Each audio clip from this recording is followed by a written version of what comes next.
नमस्कार। इस समय आप देख रहे हैं location 24 news. Bahujan Samajwadi party supremo Mayawati शनिवार को बानसूर के प्रेस अकेडमी मैदान में पहुंची, जहां बानसूर बसपा प्रत्याशी मुकेश यादव के समर्थन में लोगों से वोट की अपील की। इस दौरान जयपुर सहित 12 विधानसभा क्षेत्र के प्रत्याशी वहां मौजूद रहे। अलवर जिले के किशनगढ़ बांस प्रत्याशी सिमरन कौर, अलवर ग्रामीण से जगदीप मेहरा भी इस दौरान मौजूद रहे। पार्टी सुप्रीमो मायावती ने अपने उद्बोधन के दौरान कांग्रेस पर तंज कसते हुए कहा कि कांग्रेस सरकार ने 70 साल से देश को लूटने का काम किया है। वहीं यह बड़ी बड़ी पार्टियां आज़ादी के बाद पूंजीपतियों और धन्ना सेठों के भरोसे चल रही हैं और जीतने के बाद यह आम लोगों की समस्या को दूर नहीं करती, बल्कि पूंजीपति और धन्ना सेठों को फायदा पहुंचाने का काम करती हैं। उन्होंने कहा कि बहुजन समाजवादी पार्टी सभी लोगों के एक साथ लेकर चल रही है। यह पूंजीपति और धन्ना सेठों की पार्टी नहीं है। यह केवल अपने दाम पर चुनाव लड़ती है और जीतने के बाद गरीब और असहाय लोगों को सबसे ज़्यादा फायदा पहुंचाती है। वहीं सर्व समाज को लेकर चलती है। उन्होंने यह भी कहा कि उत्तर प्रदेश में 4 बार बहुजन समाज पार्टी की सरकार बनी थी। समाजों को साथ लेकर और उनकी समस्या को निराकरण किया। सबसे आगे यह पार्टी कमजोर तबके के लोगों और गरीब असहाय लोगों का साथ देती है। उन्होंने कहा कि राजस्थान में भी धीरे धीरे बसपा की पार्टी अपने पैर फैला रही है और इस पार्टी की पूर्ण बहुमत सरकार बनने के बाद राजस्थान की सभी समस्याओं का दूर करने का काम करेगी। ऐसी हमारे क्षेत्र की खबरों को देखने के लिए चैनल को ज़्यादा से ज़्यादा सब्सक्राइब करें। अपने देश में भ्रष्टाचार भी हर स्तर पर काफी ज्यादा बढ़ रहा है, जिससे आपका खुद का अपना प्रदेश भी अछूता नहीं रहा है।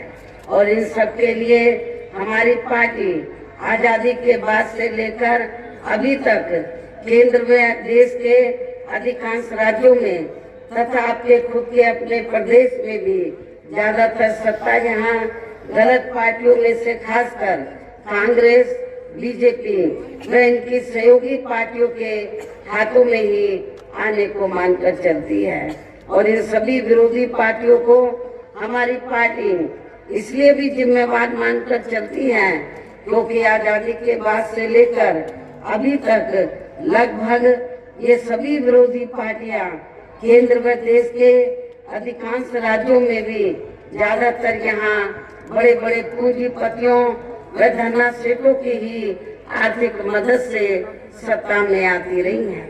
और सत्ता में आ जाने के बाद फिर ये पार्टियां अधिकतर मामलों में अपनी आर्थिक व अन्य सभी नीतियां यहाँ आम जनता की समस्याओं को दूर करने के हिसाब से तैयार नहीं करती हैं, बल्कि देश के उन बड़े बड़े पूंजीपतियों व धन्ना सेठों को ही फायदा पहुंचाने के हिसाब से अपनी अधिकांश नीतियां तैयार करती हैं, जिनके धन व बल से चुनाव लड़कर ज्यादातर ये पार्टियां केंद्र व आपके राज्य सहित देश के अन्य राज्यों में भी अभी तक यहाँ सत्ता में आती रही हैं, जिसके कारण अब पूरे देश में व आपके खुद के अपने प्रदेश में भी अभी भी हमें यहाँ सर्व समाज के लोग अधिकांश मामलों में अपनी विभिन्न समस्याओं को लेकर काफी ज्यादा दुखी व परेशान ही नजर आते हैं।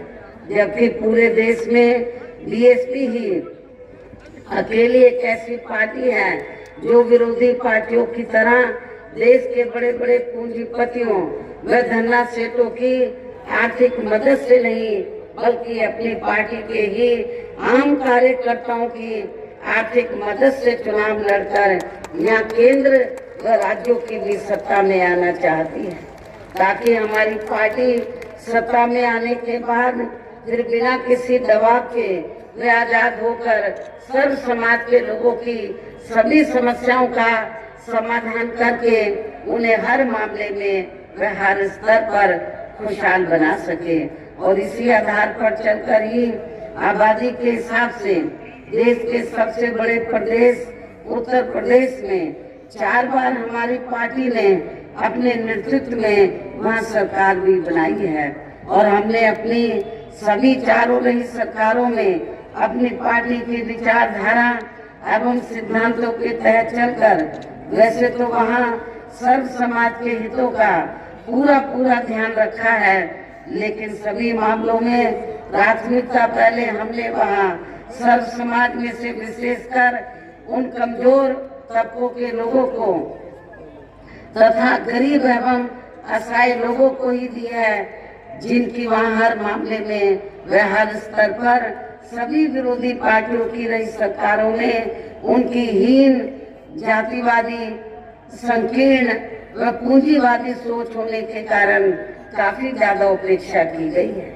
इसके साथ ही हमने उत्तर प्रदेश में गरीब एवं बेरोजगार लोगों को दूसरी पार्टियों की रही सरकारों की तरह मामूली सा बेरोजगारी भत्ता न देकर उन्हें बड़ी तादाद में सरकारी एवं गैर सरकारी क्षेत्रों में स्थायी रोजगार भी उपलब्ध कराए हैं।